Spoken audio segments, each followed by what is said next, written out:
Գիտեք, կա փրկություն տան համար։ Այս մասին խոսում է Աստվածաշունչը։ Վստահ եմ ուզում ես, որ քո տունն էլ փրկված լինի։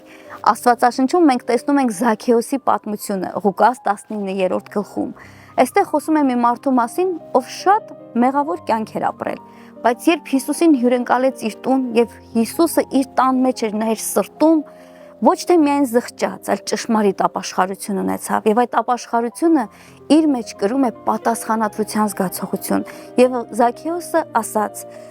իմ ունեցվածքի կեսը կտամ աղքատներին եւ նրանց ում վնաս եմ հասցրել քառապատիկ կփոխհատուցեմ։ Գիտեք, ափսոսանքը զղջալը մեկ բան է, ճշմարիտ ապաշխարությունը մեկ այլ բան։ Ճշմարիտ ապաշխարությունը անպայման ունենում է հետևանքները լուծելու